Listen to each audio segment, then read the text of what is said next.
Halo semuanya, pada kali ini kita akan membahas 12 jenis diagram yang sering kali digunakan dalam visualisasi data.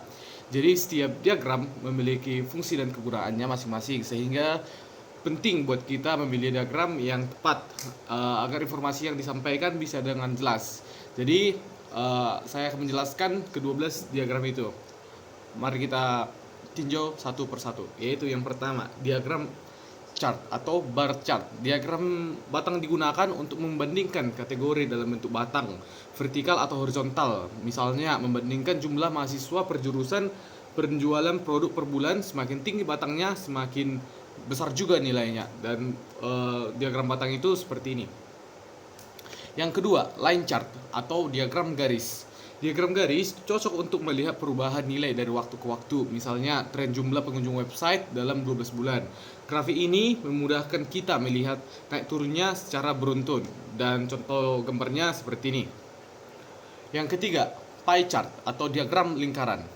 Diagram lingkaran menampilkan proporsi atau presentasi dari satu keseluruhan, cocok untuk menunjukkan pembagian data, seperti presentasi penggunaan Android dan iOS. Namun, jangan gunakan terlalu banyak kategori agar tetap mudah dipahami. Dan contoh pie chart yaitu sebagai berikut. Yang keempat, histogram. Histogram mirip dengan diagram batang, tetapi digunakan untuk data numerik yang dibagi dalam interval. Sangat cocok untuk melihat distribusi seperti distribusi umur dan nilai ujian. Dan gambarnya seperti ini. Yang kelima, scatter plot atau diagram sebar. Scatter plot digunakan untuk melihat hubungan antara dua variabel. Contohnya hubungan antara jam belajar dan nilai ujian. Pola titik-titik membantu memahami apakah ada korelasi positif, negatif, atau tidak berhubungan. Dan contoh diagramnya itu seperti ini. Yang keenam, area chart atau diagram area. Diagram area adalah pengembangan dari diagram garis, hanya saja area di bawah garis diwarnai. Biasanya digunakan untuk menunjukkan perubahan total nilai sepanjang waktu, seperti pertumbuhan pendapatan perusahaan. Dan contohnya seperti ini. Yang ketujuh, heat map. Heat map menampilkan data dalam bentuk warna. Semakin kuat warnanya, semakin tinggi nilainya. Digunakan untuk menganalisis pola intensitas, misalnya jadwal karir mahasiswa atau korelasi atau variabel. Contohnya seperti ini. Yang ke-8, stack bar chart atau diagram batang bertumpuk. Diagram batang bertumpuk memperlihatkan total kategori sekaligus komposisi di dalamnya. Misalnya, total penjualan setiap bulan yang dibagi berdasarkan jenis produk yang cocok untuk melihat proposisi dalam waktu yang sama. Contohnya seperti ini. Yang ke-9, bubble chart. Bubble chart mirip dengan scatter plot, tetapi ukuran gelembung juga menggambarkan suatu variabel tambahan.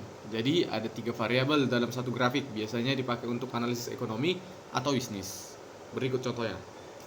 Yang ke-10, box plot atau diagram kotak atau bisa dibilang juga box and whisker.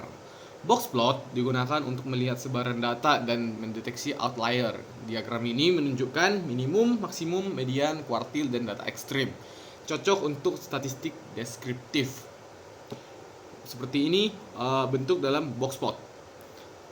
Yang ke-11, checkerboard map atau peta warna. Diagram ini berupa peta yang berwarnai mewakili nilai data. Contohnya tingkat kemiskinan per provinsi atau penyebaran kasus COVID-19. Semakin gelap warnanya, semakin tinggi nilainya. Berikut gambar dari checkerboard map. Yang ke-12, dan ini adalah contoh terakhir dari beberapa diagram kita, yaitu radar chart atau diagram radar, atau bisa disebut spider chart. Radar chart menampilkan banyak variabel dalam bentuk sumbu-sumbu melingkar, cocok untuk membandingkan profil seperti performa beberapa karyawan pada beberapa aspek penilaian. Seperti ini gambarnya. Itulah 12 jenis diagram visualisasi data yang sering kita gunakan. Setiap diagram memiliki kelebihan dan fungsi tertentu. Jadi pilihlah diagram yang sesuai dengan tipe dan pesan yang ingin kita sampaikan. Terima kasih sudah menonton dan sampai jumpa di video berikutnya.